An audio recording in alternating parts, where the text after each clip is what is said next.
What's up, Hope TV family? It's your boy, Dr. J.C. Howard here, and I appreciate you locking into Christ and culture. And I have an exciting episode today. I'm super excited about it because one of my very best friends in this life, a good friend by the name of Reverend Edwin Robinson, he hails all the way from Dallas, Texas. I interviewed him because Edwin Robinson is a grassroots organizer. When it comes to political organizing, he's a national grassroots organizer. His job literally is to go all across this country and to help organizations to organize around elections and around voting issues. And I'm just so proud of him. But I talked to him specifically about the cross intersection of grassroots organizing and faith, and why the two work together, why the church and the political sector need to come to an agreement as it pertains to organizing and faith. What can the church do to be a better catalyst of justice in the community today? With everything that we're going through with George Floyd and Ahmaud Arbery and Breonna Taylor and so many more who have literally, their lives have been taken at the hands of police brutality just this year and last year. We need to have more conversations around organizing, around protesting, and faith. And that's exactly what we're doing today on Hope TV. And so join your boy right here in Christ and Culture as we check out this interview with my beloved brother, national organizer and political strategist, Edwin Robinson. I promise you it's going to be blessed. Peace. Community organizing, right? Like I said, the title, like you said, the title was thrown around so many times, but there's a textbook definition. And so I'll give the textbook definition of community organizing. It's a method of engaging and empowering people with increasing the influence of groups historically underrepresented in policies and decision-making that affect their lives. I'll say that one more time. Yeah. It's a method of engaging and empowering people with the purpose of increasing the influence of groups historically underrepresented in policies and decision-making that affect their lives, right? That's the textbook definition. To say that really simple, it's organizing people to collectively use their power to change their lived outcomes. That's the simple way to say it. It's organizing people to collectively use their power to change their lived outcomes. Fannie Lou Hamer talks about it, one of the greatest organizers of the 20th century and of all history, particularly I think in American history. She talks about organizing as taking a hand and being able to ball it up into a mighty fist. Yeah. To strike a blow for justice. Right? So it's taking the diffuse power of individual digits, us getting mad, you get mad, something happens, there's another shooting, another Black person is shot by the police and you get angry. Right. And what do you do with that anger? Well, you can take it to social media, you can post some messages, you can write a letter, you can do a number of things on your own. Sure. But until you really organize all that power together, we're not really affecting change, right? We just saw with the recent uprisings after the George Floyd murder, right? The power of collecting people's voices, right? People say, well, what do marches do? And what does all these sorts of things do, right? Well, we see what it does. It all of a sudden we have district attorneys and we have attorney generals using the talking points of activists because those talking points have risen so loudly in the public space, right? We have Bakari Sellers, right, who is a CNN contributor, right? We have all these high-level people, and these would be the grass tops people, right, using the language of the grassroots. Now, all of a sudden, as they're on TV, why? Because we collectively organized that power. We collectively organized that message. We took it to the streets, and we didn't use just one voice, but we used millions of voices to megaphone that out. So now it's a part of our culture. Yeah, that's what organizing does. It creates culture. That's super dope that you made that you connected those contours between how actually grassroots organizing, it actually collects culture. It actually helps to formulate culture in a particular kind of way. Now, I want you to really kind of stay there for a second, Ed, because I think it's powerful what you're speaking to right now, particularly as you see a rise in the millennial generation, probably most dominantly, of course, Generation X as well, but definitely the millennial generation, and even Generation Z, right? Which they're called for now. We don't know what they're going to be called eventually, but even Generation Z, my daughter's generation, your goddaughter's generation, these young African American boys and girls, not just African American, but minoritized communities, the way in which they're now exposed, right, to social injustice, political injustice, economic injustice, judicial injustice, how they are exposed to it so regularly now, right? Whereas, when we were coming up, we watched documentaries of Dr. King being assassinated or John Kennedy being assassinated, whereas in real life, in real time, and not only that, but I mean, we didn't have the access to just immediate video content of the way that we do now. I mean, we were watching. There are individuals that saw George Floyd choked out with a knee to his neck for over 9 minutes in real time. There were in real time, people were seeing it, right, like live. And even as soon as she posted it, it goes viral. And so, because there's just so much exposure these days, you have a surge in young adults and even young people who want to channel the anger, who want to channel that energy. Hence, we see quote unquote protests. And we know most of the protests have been peaceful, but we've seen the interjection of some violence and looting in some of these protests, which we know are some alternative groups. And I don't know if we have enough time to deal with that. But nevertheless, Ed, how do we help these young individuals who are seeing people their age shot down in the middle of the street? How do we help them to channel that energy into a grassroots kind of movement that took place at particularly at the death of Michael Brown, when we got the rise of BLM, Black Lives Matter?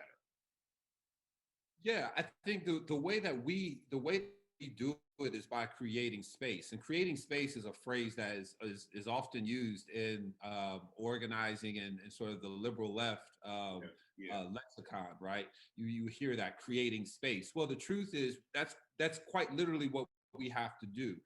Organizers, I didn't become a professional organizer, because I said one day I wanted to be a professional organizer, right? All of a sudden I was organizing and it kind of happened, right? But now, to your point, right, particularly Generation Z, I have a great niece, who is 18, 19 years old, and she's like, "Uncle, I want to do what you do. I want to be a professional organizer," right? And so it's like there's no college readiness career track, right, to give her to help her, make those steps. And so what we have to do is we have to do what happened for us, JC, when we were growing up. We were actually being organized, and we didn't know that's what was happening, right? We're being organized by our youth pastor, right, and by our pastor. Why? What did they do? They created space for us, right? They created spaces inside of our churches that we could come and we could exercise our gifts.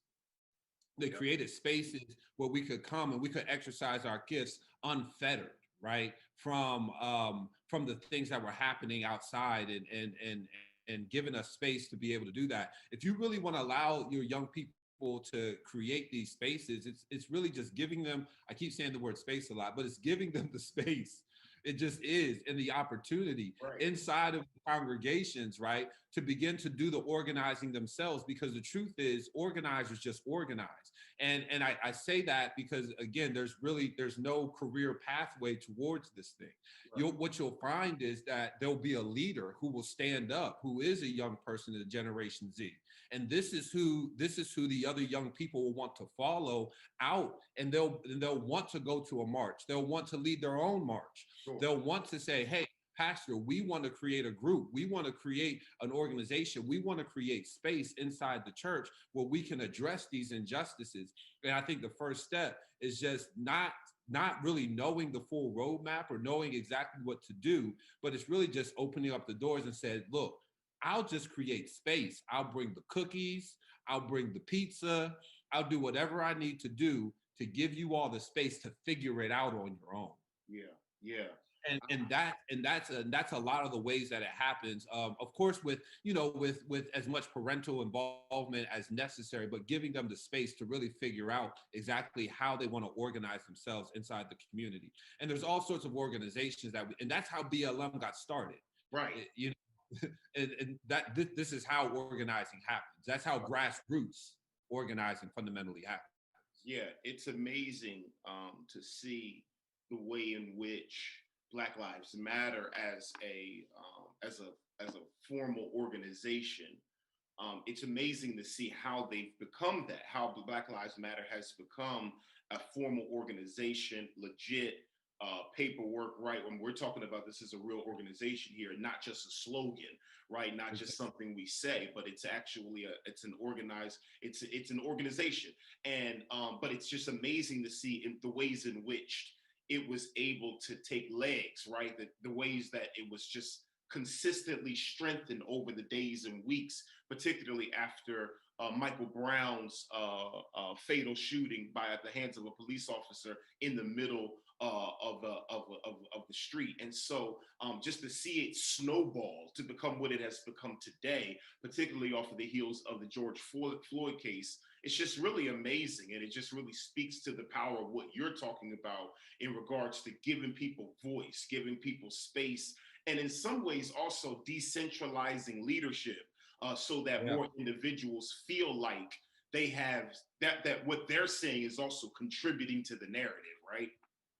It's really giving them, it's saying, I'm gonna open up the doors, I'm gonna give you all this space, and I'm just gonna sit back and watch.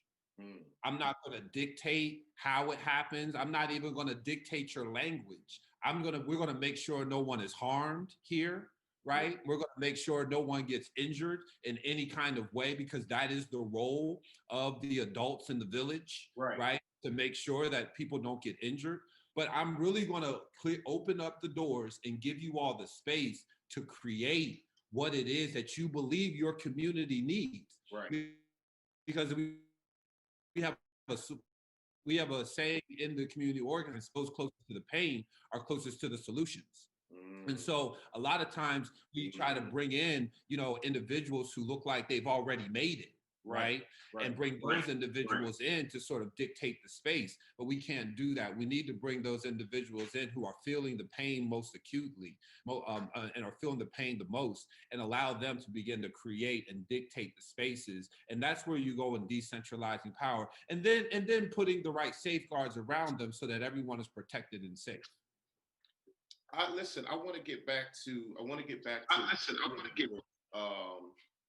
back to dealing with kind of like the millennial and Z generations and the ways in which these young people have essentially they've arrested the movement, which is love. I mean, because we know civil rights movement, there was a large youth component, right, young adult component that led that movement. So I want to get back to that when I talk about how to formulate a social justice ministry. But I want to just ask you on a personal level, Ed, as a preacher of the gospel, as a disciple of Jesus Christ, how does your ministry, right, or how does, well, I mean, in some ways, I think you can call what you do ministry. I think that organizing and what you do, particularly as a political strategist that is strategizing on the side of the least, the lost, and the left out, right? The politically oppressed. That's a form of ministry. I think what you do is ministry, from grassroots to strategy.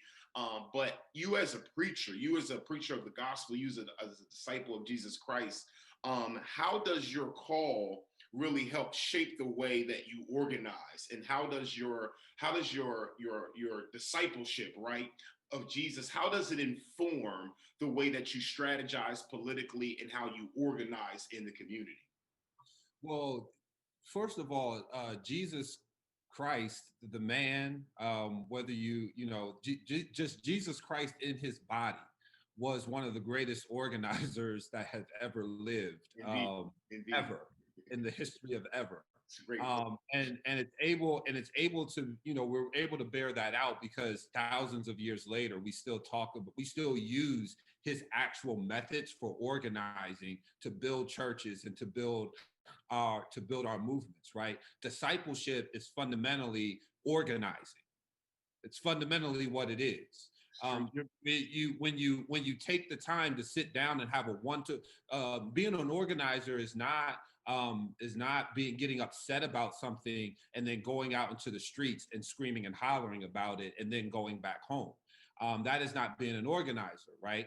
That's not even being a good activist, actually. That's being someone who is getting it off your chest. You're right. For the moment. And that is not to say that that is not okay, right? Because we need those spaces where we can lament, right? That's why we have the whole book of Lamentations, right? So we need those spaces. But Jesus Christ discipling someone means that you have to sit down and you have to break bread with them. If you want to organize a community, you have to go and be in that community. If you want to organize formerly incarcerated people, you need to sit down with formerly incarcerated people. Yeah. If you want to organize for criminal justice reform, you have to have formerly incarcerated people sitting around the table, breaking bread, eating with them, having one-to-one conversations, understanding what's going on in their lives. If you want to do education organizing, you got to bring young people around the table and sit with them. You got to bring teachers around the table and sit with them and understand exactly what they're going through every day and understanding what hurdles they have to jump. And then your job as the organizer is to figure out how to help this group use that power, whether it's formerly incarcerated people, whether it's our students and our teachers, whomever it is. But your job is to figure out how to help them use the power that they have collected together to jump those hurdles that they're dealing with every day. That is the work of a community organizer. It's not glamorous. You don't get your name up in lights for the work that you do. But it literally, as I said before, it creates and builds culture, and it shifts and changes the things that happen in your life every day. One of the things that I really love is that my ministry, every day I get up to do my ministry. Every day I do something forward in my ministry, I affect the lives of every single person that lives in my city. When I show up at city council, when I'm helping to guide their decisions, I affect the lives of every single person. I minister to every single person who is in my city, whether they are the least and lost and loud, or whether they are the cattle that are up on the hill. I minister to everybody. When I advise a district attorney, I minister to every single person that's in Dallas County. That's millions of people.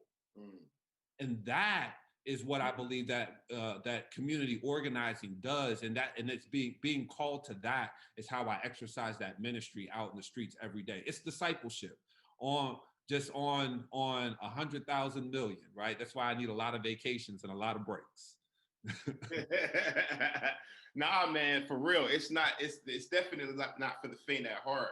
I've seen you in action. I've seen you like in the moment doing your work on several occasions. I've seen you just doing what you do, and you're always moving. I mean, you're always moving and talking and meeting people and having conversations in order to, just in order to stimulate really people's thinking around what we're doing in terms of justice work. But also, you have to raise money as an organizer. I mean, there's so many different hats that you wear as an organizer, and I just really appreciate you kind of talking about, like, even mentioning your great niece was like, I want to do this kind of work. I want to organize people to fight for social justice or whatever kind of justice that we're doing. How would let's start here before we talk about how to put it together for a church, like the church that I serve.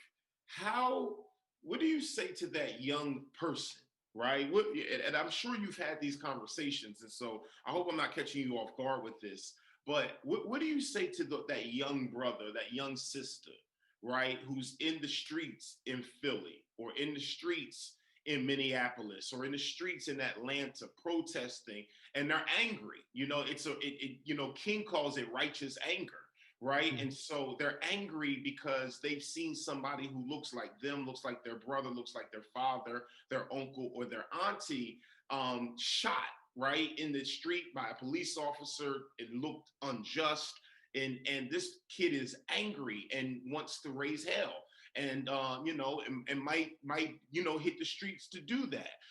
But not just that though, because I essentially don't have a problem with that. My thing is though, Ed, would you tell that young person who says, I don't want to hear from anybody because all we do is hear from, no pun against these individuals, but all we hear from is Sharpton, and Sharpton's always showing up to these tragedies, and Crump is always showing up to these tragedies, and whoever else. And not saying that these individuals aren't impacting that situation, because I think that they do, but in some ways there are some younger people, Ed, who see them as pawns, political pawns in some way, and don't want to really get more immersed into the political climate in terms of voting, in terms of registering people to vote. You'll hear a lot of them say, it doesn't matter if I vote, right? It doesn't matter if I vote because, we're going to just have, we have the same individuals that are being put into office,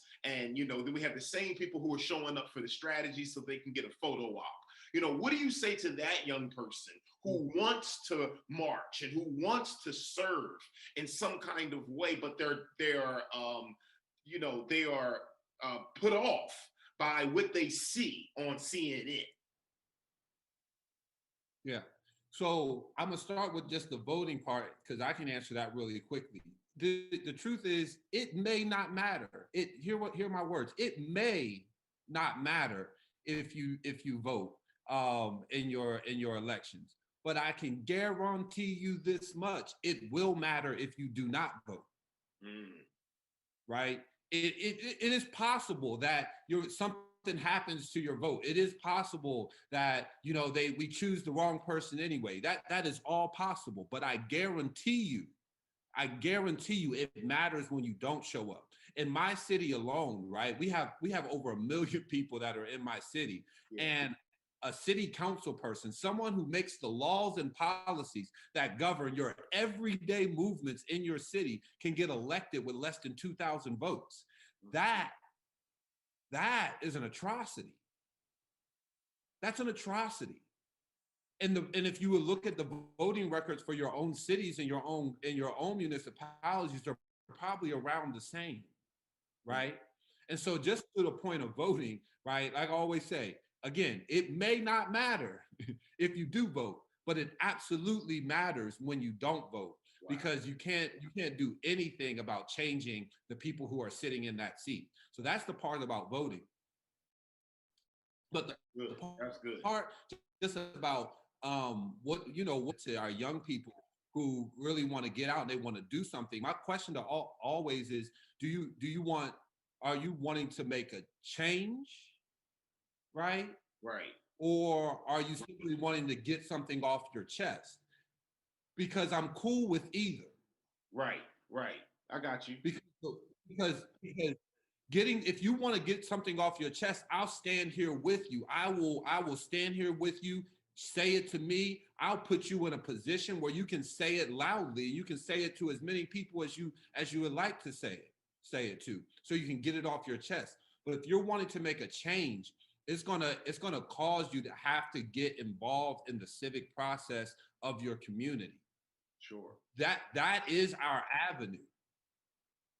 It is our way of changing the lived conditions of those in our community. I still believe, right, that the prosecutor has a job, and their job is to put people in jail. But that doesn't change the fact, and I don't believe anybody should be going to jail. Right. And that's a whole conversation for another day, right? About our current prison industrial complex, right? Sure. But that doesn't stop me from advising the district attorney, because it is the district attorney who is going to decide who gets put into jail and what rules are used. And if the rules are being disproportionately used against Black people, then I want to be a part of changing how that is exercised in our civic process. And so you have to get involved. There's no other way. And getting involved means doing the necessary work and educating yourself and doing all those things. And then lastly, what I want to say is our children would have more examples of historical organizers if we did a better job of teaching them.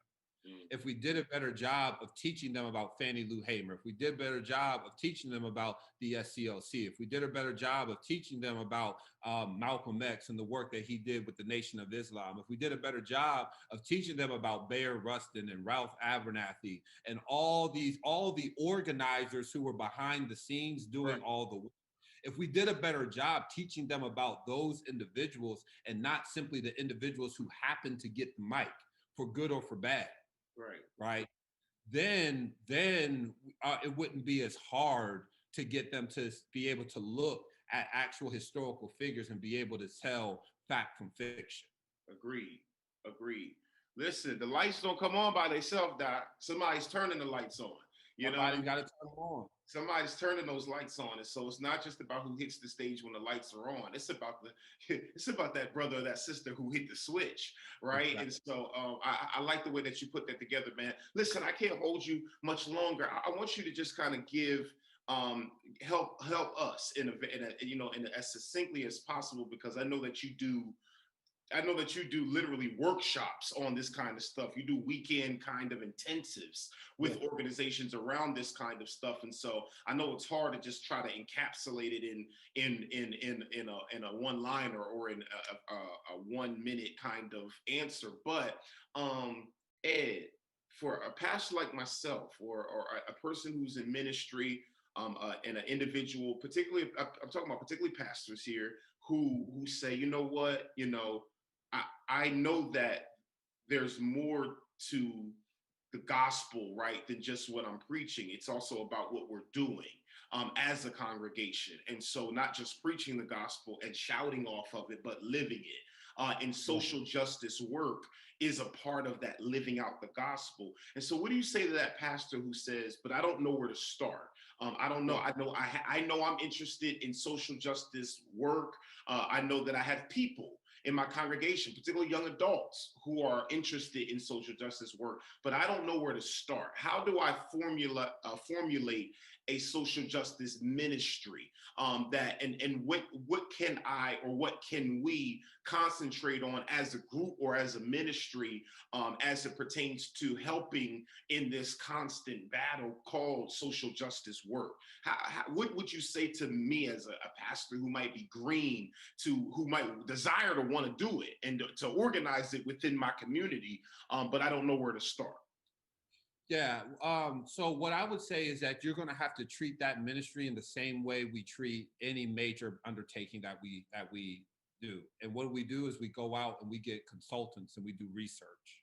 I would say the first thing you do is not try to just start something on, out of nowhere, right? If you're going to start a choir, you find the best singer, right, in the church. Right? If you're going to start a sports ministry, right? You find the coach in the church, right? And that's the person you sit down with and have a conversation with. I would say it's the same thing. If you're going to start a social justice ministry, you need to go and find those individuals who are always on social media every day talking about social justice, because I guarantee somebody's in your church. You got to find that person who's actually going out to the marches. Who's the person who is volunteering with the NAACP? Who's volunteering with the Urban League and being a part? Who's volunteering with, if you're in Georgia, with the New Georgia Project and going out there and registering people to vote? Who's already doing the work?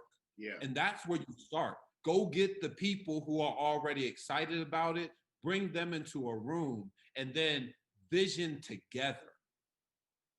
Don't dictate to them how it's going to happen, but begin to vision together. What could a social justice ministry be if not we have a social justice ministry because all of us are sitting in the room? That's not how it works, right? Because that's not how any ministry works.